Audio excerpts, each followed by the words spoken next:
The more you let go, the more comes back to you. It sounds impossible, doesn't it? Almost like one of those mystical riddles meant to frustrate rather than enlighten. We are raised to believe the opposite, that life is a contest of effort, willpower, and relentless striving. If you want something, you chase it. If you desire success, you plan, strategize, and grind until your knuckles are white from holding on. If you love someone, you cling tightly, afraid that loosening your grip will mean losing them. Everything in our culture tells us, hold tighter, push harder, never let go. And yet, nature whispers a very different truth. Stand by the ocean for a moment and watch the tide. Each wave surges forward with power, but just as surely it retreats. If the ocean tried to hold its waters in one place, if it refused the rhythm of ebb and flow, it would no longer be alive. Its vitality is not in holding, but in releasing. Or look at autumn leaves. They never fight to stay on the branch once their time has come. They let go gracefully, swirling in the wind, drifting into the soil. And because they fall, new buds can appear in the spring. Their surrender is not defeat, it is the very condition for renewal. We, however, are terrified of this kind of letting go. We equate it with failure. To not try feels like giving up. To release feels like losing control. But Alan Watts reminds us of an ancient paradox. The more you stop forcing, the more life opens its doors to you. Think about it. How many times in your life have the best things arrived not when you chased them, but when you finally stopped? The job offer that came after you gave up on applications. The friendship that blossomed when you weren't searching for approval. The moment of clarity that appeared not during furious problem-solving, but in a quiet walk at dusk. It makes you wonder, what if the secret to living is not in gripping tighter, but in loosening your hold? What if what we call control is really just an illusion, a fist so tightly clenched that it forgets how to open and receive? Here is the question we'll explore. What happens when we stop trying so hard? When we step out of the exhausting posture of grasping, chasing, and forcing, and instead allow life to move as it naturally does? Because maybe, just maybe, when we stop gripping so tightly, we discover what the river, the leaves, and the ocean already know. That what is truly meant for us doesn't need to be hunted down. It finds its way to us in its own season, when our hands are finally open enough to receive it. There's an old story about a farmer who hired a helper to sort potatoes. The job sounded simple enough. 3 baskets, 3 categories, small, medium, and large. The helper thought it would be easy work. But by the end of the first day, he quit. Not because the task was physically demanding, but because it was mentally exhausting. Every potato required a decision, and every decision, no matter how small, drained him. The farmer was surprised. "Why did you quit?" he asked. The helper sighed. "It wasn't the work itself, it was the endless deciding. Again and again. I couldn't take it anymore." This little parable reveals something we often overlook in our own lives. It isn't always the big challenges that exhaust us, but the constant strain of forcing, sorting, deciding, and controlling every detail. We live like that helper, believing we must sort every potato of our lives into its perfect basket. Think about the last time you tried to control everything, a family gathering, a work project, even a vacation. You planned, adjusted, and micromanaged every detail, and instead of joy, you found yourself tense, worn out, and frustrated. Life became a pile of potatoes you couldn't stop sorting. But here's the strange twist. Often, the best moments of that same vacation were the ones you didn't plan. The spontaneous detour to a quiet cafe, the unexpected laughter when the car broke down and everyone had to push it together, the new friend you met because the schedule fell apart. The truth is, some of the richest moments in life arrive not through control, but through accident. Not through effort, but through openness. Alan Watts loved to point out that forcing things often breaks them, while trust allows them to grow. A balsa wood raft, for example, doesn't fight the river. It doesn't demand that the current bend to its will. It floats, it adjusts, it bends with the flow. And yet, without struggle, it still reaches the sea. What if we are like that raft? What if the exhaustion we feel comes not from life itself, but from our endless attempt to push the river in a direction it was already going? The helper sorting potatoes burned out not because of the load, but because of his resistance to the natural flow. And we do the same every day. So here's the hidden invitation. Maybe the secret is not to sort every potato, but to let the river carry more of them for us. To stop trying so hard and see what happens when we trust the current. The farmer's helper quit not because the job was heavy, but because it was endless. That's the same fatigue many of us feel today. Not from lifting mountains, but from endlessly sorting the potatoes of our lives. The choices, the worries, the plans, the attempts to keep everything perfectly under control. We live under the illusion that control equals safety. If we could just manage every variable, anticipate every risk, and hold on tightly enough, life would finally behave. But life does not work that way. Life is a river, not a machine. Think about a river for a moment. It doesn't fight its way toward the sea. It doesn't argue with rocks. It doesn't demand that the mountains step aside. It bends. It flows. It finds its path, sometimes slowly, sometimes forcefully, but always, without fail, it arrives at the ocean. The river never doubts this. Only we do. Alan Watts often reminded us that our obsession with control is not only exhausting, it is an illusion. We never really had the power to dictate life's movements. Nature itself, he said, pries your fingers open and shows you the illusion of control. Think about that. All our effort to clutch and grasp is like trying to hold water in a fist. The harder we grip, the faster it slips away. And yet, when we finally loosen our hold, something extraordinary happens. The right things begin to arrive. Not always the things we expected, but the things we actually needed. A friendship that feels effortless, not strained.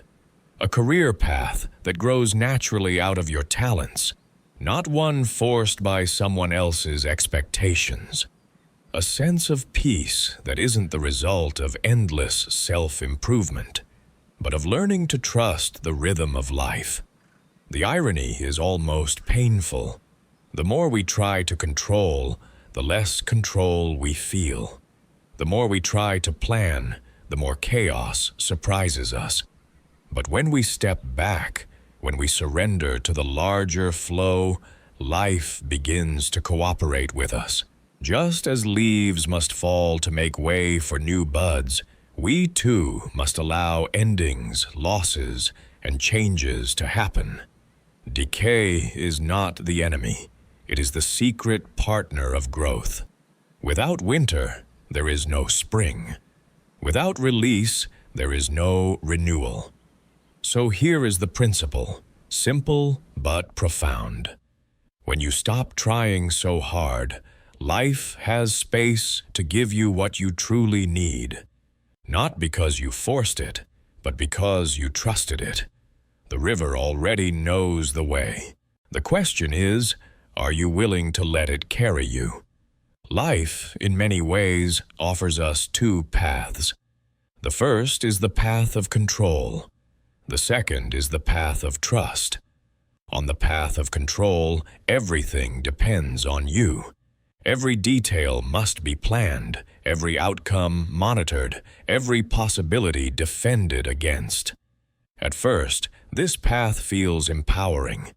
You feel like the monarch of your own kingdom, a ruler seated on a throne, issuing commands, expecting life to obey. But over time, the crown grows heavy. The weight of responsibility presses down. You begin to realize that even a king cannot control the weather, or the loyalty of his subjects, or the mystery of time.